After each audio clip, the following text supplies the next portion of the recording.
Hey, welcome to the Pitt Stop Podcast. I'm your host, E, aka our Money Bags. And we got the Pitt crew with us today. K-Ego, what's up, bro? What's good? What it do? What it do? Another show. Yes, sir. And we got the man, the myth, the legend, Daryl Chill Mitchell. In the building, you dig? You Yes, know how sir. it's going down. Love is love. You already know. Happy to have you back, brother. Happy to have you back. Of course, man. Happy to be back, man. You know what I mean? I've been grinding, brother. Grinding hard. Hey, Jay, tell them what we do in the pod, man. Hey, man, this is where we shoot the shit, talk about everything except politics. All right, here we go, man. So, as y'all know, man, this is what we have all the special guests on here, man. So today we got a very, very, very special guest, man. Emmy winner, Super Bowl champion, Pro College Football Hall of Famer, Peabody Award winner, co-anchor of ABC's Good Morning America, serves as an analyst on Fox NFL Sundays, hosts ABC's primetime game show, The $100,000 Pyramid. Ladies and gentlemen, welcome to the Pit Stop, Mr. Michael Strahan. Hey, welcome. Thank you, fellas. Thank you. Hey, Mike, you got a long list of stuff here, brother. Yeah. Hey, I tell you, I got a long list, but I learned from my guy Chill. My first thing I did, in entertainment, outside of like Fox Sports, was Brothers, our sitcom that we did together. Yep. I watched Chill hustle, and I'm like, oh, you got to get multiple jobs in this business. So I've been hustling ever since, trying to keep up with him. Hey. Toast to New York, baby. Toast to New York, right there. Hey, so you gotta be proud. You gotta look at Nate Burleson like a proud father, because Nate Burleson's father, Michael Strahan Blueprint. Well, you know what's funny is literally I've hung out with Nate. I love Nate. Nate's a great guy, and I see Nate, and Nate's like, "Hey man, I'm just letting you know everything you do, I'm doing it." Yeah, he do. And I'm like, I look up, dude got game shows, dude does football, he's on the news. I'm like, he wasn't lying. Yeah. But you know what? I'm like one of them dudes that football life was good to me. Post football life was good to me. I'm not one of these dudes that somebody else is having success or whatever and just hate on them and mad. I'm happy for Nate because there's going to be somebody who follows up Nate. So we got to keep this thing going, and hopefully, a lot of these things also translate on the business side of it. That's not always in front of the camera, but behind the camera. I mean, there's so many ways that I feel myself and others like Nate can inspire the next generations and to just keep on building on whatever's happening right now. But I'm just happy to even be in the conversation. Yeah. Now That's dope. well, speaking of behind the camera, man, you have Smack Entertainment. Yeah. I'm looking at the list, man. Y'all produce a lot of content. Yeah, I literally just looking at the background. I had a few things that we did.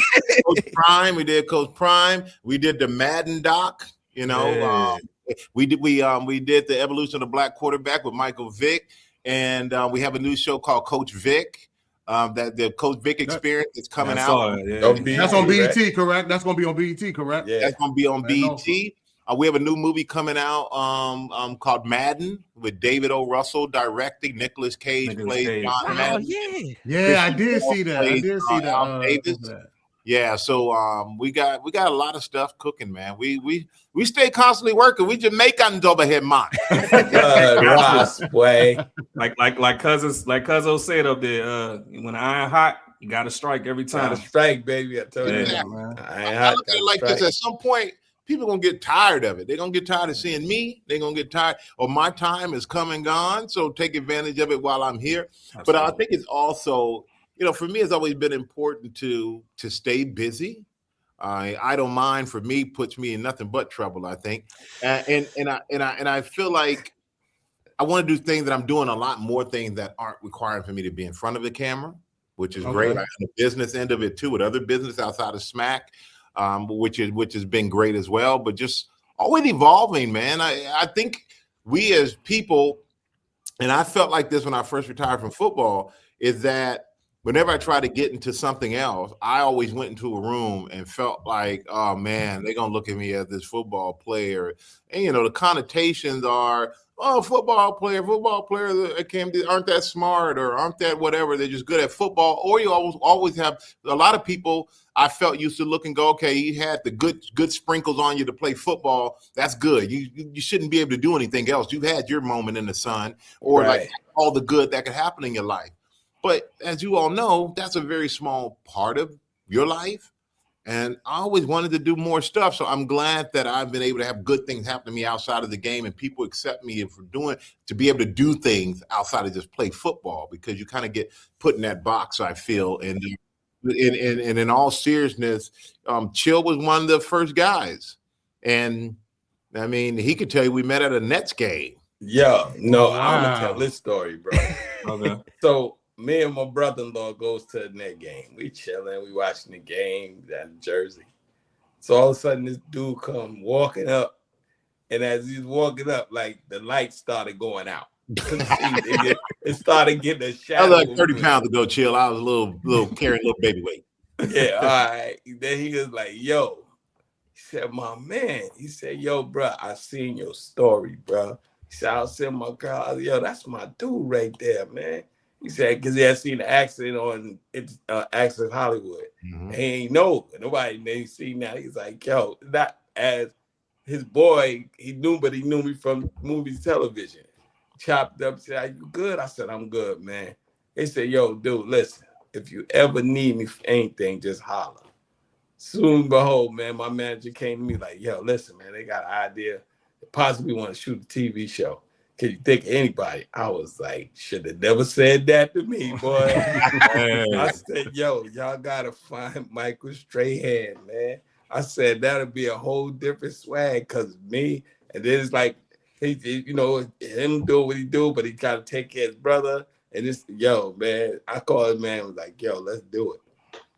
Yeah, Said, and what? the rest is history. But that was, man, when you said, yeah, we met at a Nets game, I'm like, man, they were playing back in Jersey. Back in That Jersey, was a bro. minute ago. That was a minute ago then. Yeah, that was a long time ago. Yeah, that was man. a long time ago. We Long stayed time. locked in ever since. I be texting straight while he be on Fox. I be like, man, they can't yo.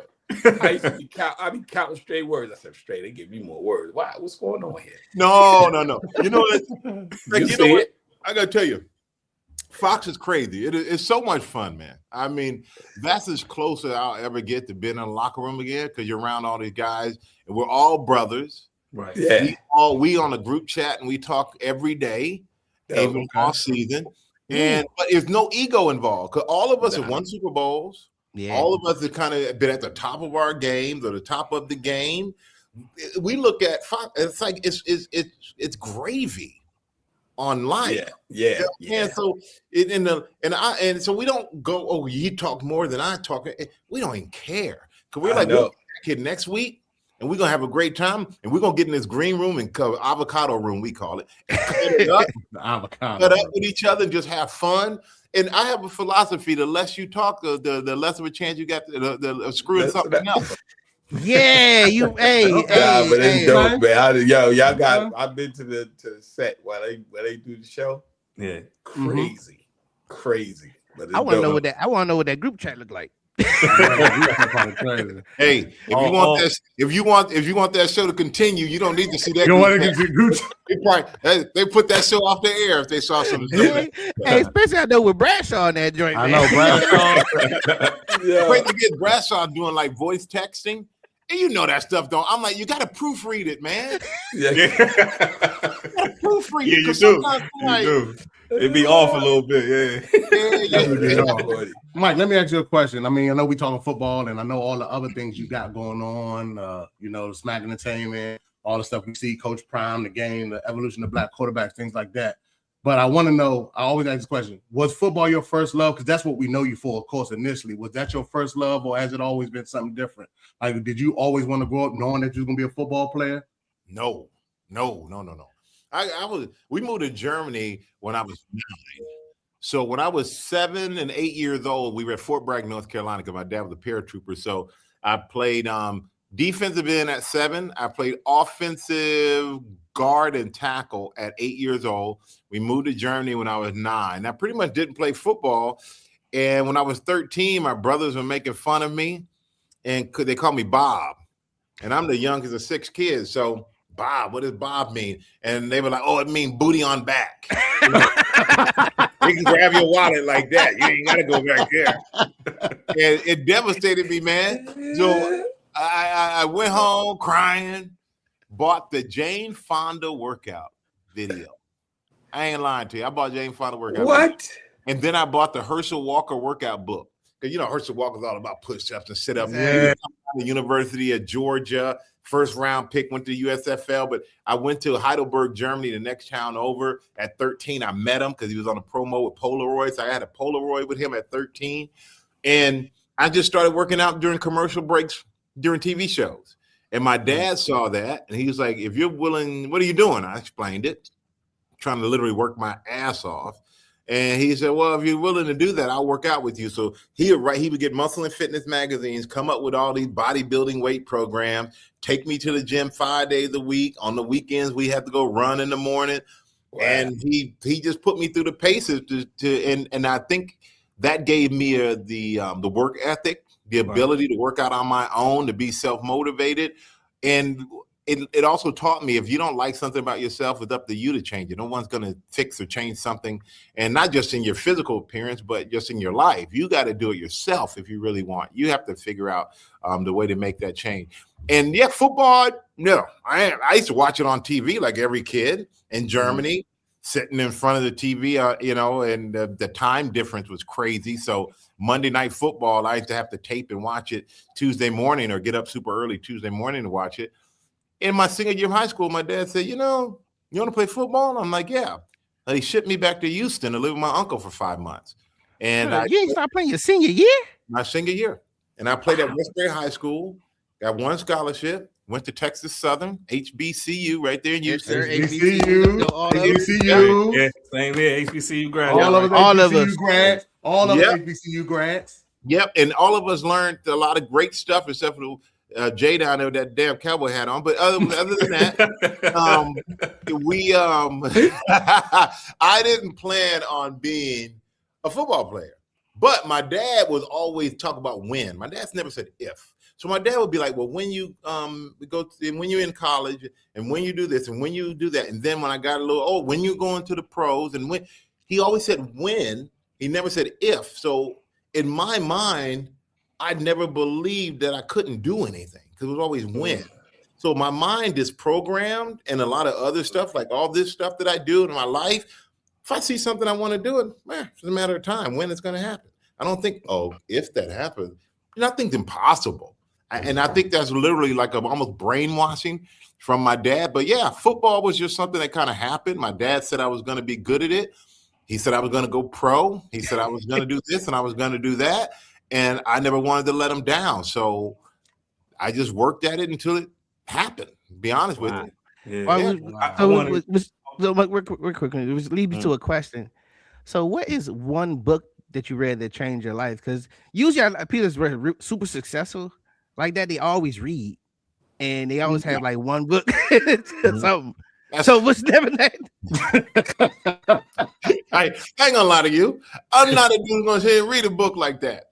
Okay. Because my mind is always here, man. And I found something out even reading articles, and I realized this about myself. Because in football, you learn to self-scout. Okay. So when you're watching yourself on film, playing, you're like, I'm doing that too much. I'm doing this too. And you learn who you are. You figure out your game and how to do things. Whenever I'm even reading a newspaper article, because I do read everything, I'm not necessarily one person going to sit and read a big, thick book, but I have to force myself now to read all the way through the end. Because sometimes I get close to the end and I'm like, okay, that's enough. I get it. Yeah. You know what I'm saying? So I do read and I know a lot about everything, a little bit about everything, a lot about nothing. Yeah. And I found that when I can hold the conversation pretty much about anything. I don't care if it's finance. I don't care if it's some other kind of business, if it's production, if it's football, if it's the way television works, if it's news, because that's just a life I built and I have to know these things. But I'm not going to Barnes and Noble and going on Amazon and buying books off the shelf or ordering them online and anything like that. Now, but I do have one of my daughters.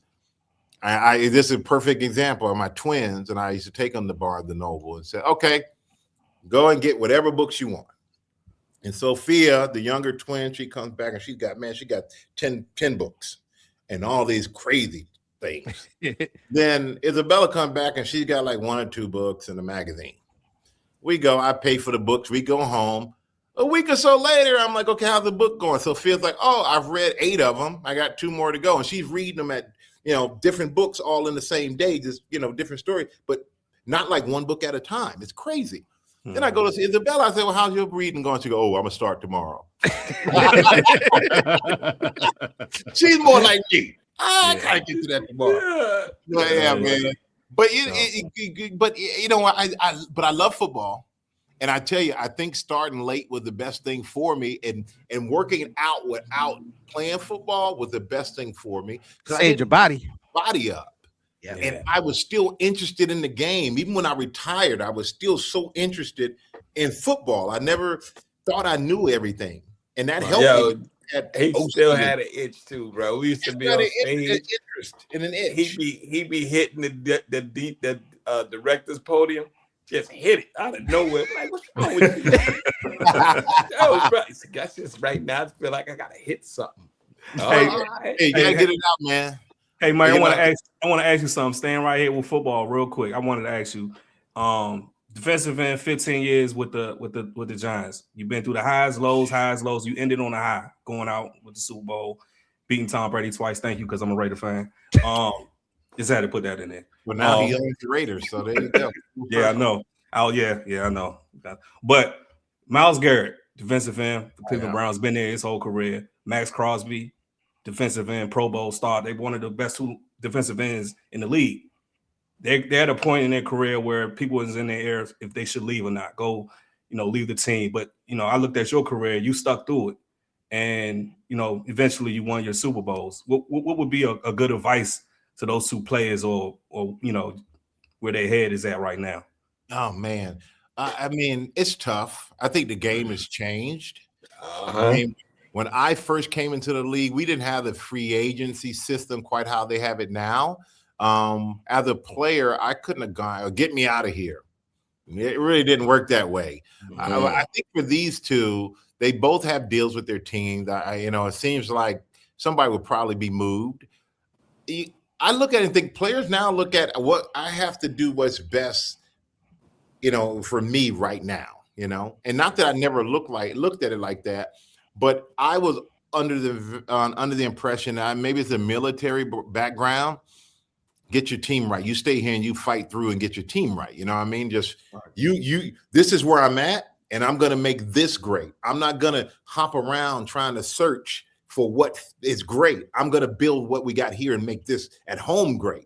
Right. And I think that Myles, obviously, incredible. I mean, one of my favorite players to watch. This guy is so incredible. And I have to go out to Super Bowl, and I'm going to give out the NFL Defensive Player of the Year at NFL Honors. And if he doesn't win it, that's like Belichick not get to the Hall of Fame. It shouldn't be an award for it. You know what I'm saying? Right. And then Max Crosby is one of my favorite to watch too. I mean, this dude just making plays. It's insane when you know him and Myles. You know who you need to stop. You can't stop them. That's the mark of a great player. I believe that these 2. Do they want to win? Absolutely. Do I want them to win? Absolutely. Would it be great for you to win on a team that drafted you and a team we've been with your whole career? Absolutely. But I just look at the history of both programs over the course of a while, and that just hasn't trended towards winning. So I wouldn't be upset if either one of them moved to a team that they felt gave them a better chance of winning. I think the game is trending that way. Right. I mean, heck, now in college, you can play for 8 years. So, I mean, right. Bouncing around left and right, they have more freedom than the pros. But I think if these 2 can feel like there's a situation that fits them better, why not? Go for it. Try to win a championship, because I learned being a great player is one thing. And when I first met Charles Barkley, and I'm sorry to talk so long, but I first met Charles Barkley said, Michael, nice to meet you. You're on my S list, as in list. And I'm like, yo, it's the first time I ever met you. How can I be on your list? All right. He goes, because you were a guy who had a great career and never won. And I'm like, but you're off my list now. We had just won the Super Bowl. Wow. And I will tell you, for guys who don't understand, winning the Super Bowl is life-changing. It really is. It's life-changing. I mean, I was a defensive player of the year, did that, Hall of Famer, did that. Did I all-time records? sack, all-time Yeah, sack leader. Yeah. all that stuff. Yeah. But winning a Super Bowl is the most incredible thing because it's the one thing you can celebrate with your team. Like we are bonded together, and I'm on another group chat with the whole D line. I Eli and Tuck and all these guys are here in New York. I still hang out with these guys and play golf and just reminisce over our time together. And you won it in New York, which is that's big. I'm gonna tell you right now, if Max Crosby or Myles Garrett came to New York or won in a big market, and the Raiders is a big market, but they just right now they're in the rebuild thing. If those guys won in a big market, it's a life-changing thing, man. It really is. Yeah. So, like, I know since we talking about Super Bowls, hold on. I know. Hey. Go ahead, Kenny. Go ahead, Kenny. No, respecting his time, we got to wrap up, guys. No, keep on going. Okay. Whatever. Okay. It's chill. Okay. I give some extra time. We appreciate you. We appreciate you. We appreciate that. But I did want to ask you because as a Super Bowl champion, and you always hear former players, especially analysts, always say it's hard to get back there. Like, what really makes it that hard? Because, like, when you have a team, like, you see what Brady and his team and the Patriots did, but that's an anomaly. But you see, like, the Cowboys, they don't went back-to-back. Yeah, I had to throw that in there. You know what I'm saying? We did that. You know what I'm saying? But just what makes it that hard to get back to that pedestal, the top? I mean, I think what we did see Brady do with the Patriots, we kind of got spoiled. And and there are kids who don't remember a time when the Patriots weren't in the Super Bowl. Yeah, and which is amazing. I take my hat off to them for what they accomplished. The Cowboys, they only won to Jimmy Johnson. Unless you're 50s, you probably don't remember the Cowboys winning nothing. Yeah. Tupac I went platinum that year, and he got that hat with that big star. It looked like a big starfish. You ever pick up a starfish? Starfish look all hard, then you pick them up and they droopy. Cowboys, man, looking all hard, come out there.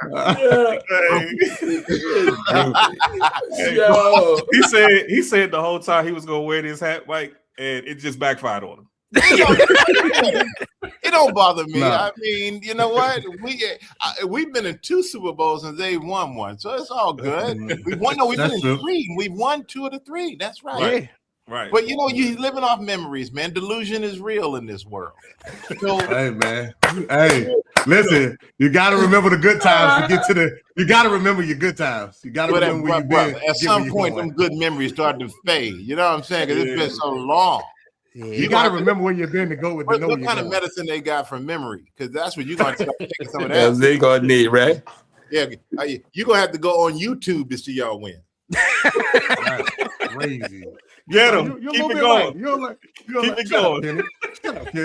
Hey, crazy thing is, y'all look good though, and you look at your roster, y'all are stacked. But and I'm not going to tell the Cowboys what they need to do to win because I know what we need to do. I know what they need to do. What do they need to do? No. Jay, what do they need to do, Jay? Jerry Jones is in the way. It is. Jerry Jones is in the way. How's he in the way? I mean, it's like for me, and then I'm gonna talk from a fan standpoint. Jerry Jones in the way to me because, like I said, as the GM, as an owner, like you don't want to be the face of the franchise. We've seen that with him and Jimmy Johnson, whatever have you, and how once he seen who was getting the pub or getting the FaceTime, it don't seem like it did. And then they called him Coach Clapp, but he was good. Jason Garrett was solid, but they felt like he was just a yes man. Jerry Jones, I think he needs to step away and let real minds run it. I mean, he had Super Bowl, so he think he knows what he's doing. I think he's a little past his time. I think it's one of those situations how the Raiders had it when they had win, baby, win. You know what I'm saying? And so I just think that it's time for to step aside and let some young minds get in there. And that's just change what we got. Like, for example, we have a good offense, no defense like last year or the year before when we had Romo's, those times we had great offense, no defense. Then we have a defense, then our offense not together. Like, even in the sense of we could have had a chance to get Derrick Henry. We didn't. You know what I'm saying? It's just things that we could have done, but then we'll go get somebody just random just to make a splash. You know what I mean? I'll tell you this. I think that Jerry Jones, it's amazing. They won Super Bowls, I feel, with Jimmy. Because Jimmy was about discipline. Jimmy was about Jimmy was no joke. You watch that doc and you realize that Jimmy Johnson was different from the Jimmy Johnson I had at Fox with me. Right. But that Jimmy wasn't having it. Then I think they won in spite of Jimmy not being there with Barry Switzer, because you had guys like Troy who were still on guys and making guys accountable. But then after that, you have a fall off. And part of it is, I think Jerry looks at it differently than most owners, because Jerry looks at it and says, owners will be here. Coaches and players change. I'm going to be the face. Mm-hmm. And that's the way he looks at it. And not saying he's wrong or not, but it hasn't worked out, so that all the pressure when they lose and all the things have come on him. But you ask why, it's very hard for teams to make it back. And this goes to Jerry. This goes along to every other team that's had trouble making it back. Philly, which you saw this year. I've never seen a team that won and then they seem so upset with each other so soon. Yeah. Because whenever you go to a Super Bowl, everybody from the guy washing the jocks to the guy on the fields, the guys on the field to the coaches, usually everybody feels like they're the reason you did it. You start having a different attitude towards it. And guys think, when it's time to turn it on, we'll turn it on and we'll get right back. It doesn't work that way, because you're the hunted now. You know what I'm saying? When you're on top, we know how hard it is when you're on top and people are coming for you. It's a lot different when you're trying to eat and get up to the top. And I think that's what it is. Guys start to believe that everybody believes they're the reason that you got there. And that kind of changes attitude. It kind of changes motivation. Sometimes it changes work ethics. And other guys get distracted by other things that came off the field from them being there the year before. So a lot of variables. Now, shifting gears, shout out to my man Chill up there. Quick question. Hey, so all right. Hey, so you have a collection coming in Belks. Yeah. Which is interesting, because as a kid that grew up in Maryland in the South, Belks was like our Macy's. And we there. Go back. Go to Belks. No, we have a collection coming to Belks. 100 Belks and plus online. So we're very excited about that. Belks has been a great partner in helping us expand my clothing business, and I'm looking forward to going down there the next month or so and visiting a few of the Belks stores just to check out what they're all about and spend some time with the fans and the customers, on top of spending time with some of the staff down there in the corporate headquarters. So I'm looking forward to that. Belks is exciting partnership and an excited expansion of the brand. So I'm grateful for their partnership. Yeah, your boy Justin, my young one, did an episode of Shifting Gears. He was a maitre d' in the restaurant, so they had to go get him suited and booted. You know what I told him? You know the suit I told him y'all got to go get. And boy, he wore it well too, dog. Hey, Mike, I'm not gonna lie, man.